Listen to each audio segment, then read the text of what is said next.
Sorry about that. We were talking about the Thundercats here. I'm standing with... We're geeks.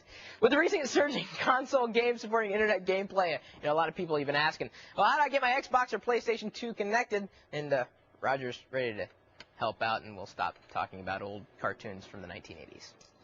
All right, so what do you need? Of course, you're going to need some sort of internet connection, be it a dial-up or broadband. And for the Xbox, it's broadband only. Now, if you have a Sony PlayStation, you actually need to buy a couple of extra things in order to have it run. One of these is a memory card. All right. Hold that up. Now, you need one of these to actually save your network settings, because if you don't have it, network settings aren't saved, then you're going to get nowhere. This is for the PS2? That is for the PS2. Sony, why didn't they use a memory stick? I mean, that's their big thing, isn't it? Well, it's probably because they wanted to kind of keep it compatible with your previous memory card that they had for the Sony PlayStation 1. Okay. You're going to need the Sony network adapter, which plugs straight into the back of the PS2 once you remove the plastic plate. And you'll notice it has two ports. There's a broadband and dial-up. So even if you don't have DSL cable mode, you can still get online. The experience might be a tad bit slower. Now, do you have to pay for that online access too with the PlayStation? It's a little different the way Sony and Microsoft have structured their online gameplay. Okay. Sony has left it up to the game developers to host and maintain those game servers, as well as billing options. For example, Electronic Arts might charge you a different rate than, say, Sierra, while Microsoft, on the other hand, has taken the whole hog approach. We'll control everything in a vertical market. Which isn't necessarily a bad thing. It's not necessarily a bad thing, because it allows small developers to get or produce online games without having to worry about creating an entirely new infrastructure. Okay, cool. So that's all we need then, or are we ready to set it up? We're ready to set it up.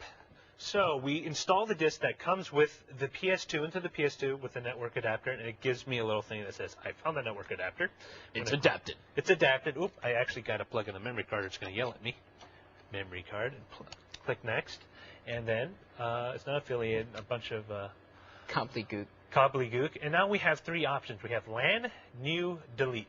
New, if you want to create a new dial-up ISP setting or an account, for example, Earthlink. Delete if you want to delete it. What about AOL? You know, AOL is kind of tricky, because when you dial in, you have to dial in with the AOL. Oh, the software. The software. So it doesn't work yet. Not yet. I believe they're trying to work on it, but I'm not sure if they're there yet.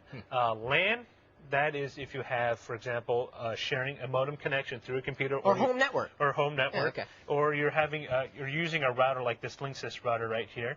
To share out your DSL cable modem connection. And I'll get to it in a second. They just issued an update to this Linksys router that works with the Xbox. It fixed a couple issues. If you go to either the Microsoft or Sony site, they actually give you a list of known hardware that's going to work with the existing setup. So if you have any questions or any doubts, visit the website first. Go into the LAN, and you have high-speed dial-up connection. That's what we're connected to. Go through high-speed. Automatic manual settings. Now, if you don't know, and don't really care, and you're using a router or you have some sort of dynamic IP given to you by your ISP cable modem provider or DSL, you can use automatic settings 98% of the time. Cool. Manual settings is a little trickier if you're kind of unaccustomed. You're going to have to punch all these numbers in. If you don't know what they are, your ISP will have them. So if you don't have them on hand or you don't think you have them, call them and they'll give you that information. Okay. And then when you're done, you just select automatic settings. Well, I mean, we're not done with that. You're just going back. You're done. We're done. No, we don't need to. And no. No, it's going to save everything. And once it's done, I can stick in a game like Tribes or SOCOM, Navy SEALs, put that in, and there's going to be an option within that game that allows me to get online. All right, so now with the Xbox, it's different. It's got the network adapter built in, just network stuff. Yes. I mean, like an Ethernet port off the back. Where is it? Back here somewhere? Yes, right where the cable is attached. Oh, well, that would make sense then, where the cable's attached. And it uses you've got the Xbox Live subscription, which is $50 a year. It's $50 for the Xbox Live kit, and you get one of these little nifty devices. And basically, it's a headset, because with the Xbox Live, which I think is really cool, lets you talk to any of the other members that you're gaming against or gaming with. So you can say, attack the guy to my left, attack the guy to my right, quit shooting me in the back, kind of thing. Very simple to set up. It went to sleep right here. As soon as you install the Xbox Live kit with the disc, it gives you a new entry, Xbox Live. I'm going to go into that, and then you actually have, as soon as the screen passes. Splash screen and everything. It's actually kind of cool, but for our purposes, it's a little extraneous. You have account management. Of course, all these accounts you're going to actually set up ahead of time when you set up your Xbox Live. You're going to put that in. Can you transfer this? See, that's the thing. Once you install Xbox Live onto an Xbox, it stays on that particular Xbox. When you want to, for example, share, you're going to actually have to buy a whole new kind of Xbox Live kit. Each Xbox can hold up to 8 different accounts if they're like you're in a frat house or something. You have like 6 or 7 different that's nice. accounts. However, again, you can't transfer it once it's on there. It's kind of a downside. Again, account management. Let's go to the network setup. Very simple. IP address.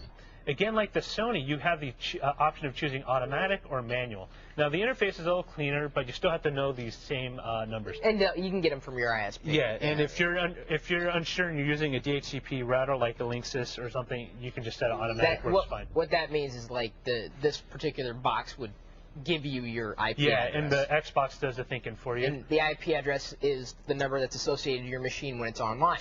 There's 3 other settings, DNS servers. If you have these numbers provided to you by ISP, stick them in. If you don't, you can leave it on auto, just like IP address. Here's a really cool setting, PPOE. If you have DSL with PPOE... Or PPPoE. PPPoE, I'm sorry, I missed a P, dropped a P. You actually have to sign in and log into the account with the PPPoE setting. You don't have to do that. Nice. Well, you actually do. You put in your name, you put in your login account, you put in your password, it'll automatically bump up for you. And once you're done with all these settings, go back. And then you can stick in a new game. Let's put in... Because we've already got the account set up. We've already had the account set up, and then it's going to take a minute for it to load. Now, what are we playing here? We're playing MechAssault. Now, one of the cool things I've mentioned about Xbox Live, that it being in control, that some people don't like, that they control everything, is there's a nice consistency to all the network interfaces throughout the games. Regardless whether you're playing a sports game like a hockey or football game or a shoot 'em up like MechAssault, those settings remain constant, so you're not always kind of like counting and pecking to find out what the new settings are. Nice. Let's see if we can... I don't know if you want to step through it. I don't know if we have a lot of time to actually go through the details of the game, unfortunately, but it's easy. It's easy right there. Xbox Live, hit that, and everything else is self-explanatory. Thank you, Roger. We've got, I know it's technical stuff, but that's why we've detailed it for you on our website. And to get there, you just need to go up, up, down, down, left, right, BA start. Coming up next, release your inner DJ. Cat's got a free file that enables you to make music your way. Snarf. And still ahead, I talk to computers all the time, and people think I'm crazy. And after you meet today's guest, you won't be so sure. Voice recognition is the future, and we got it right here.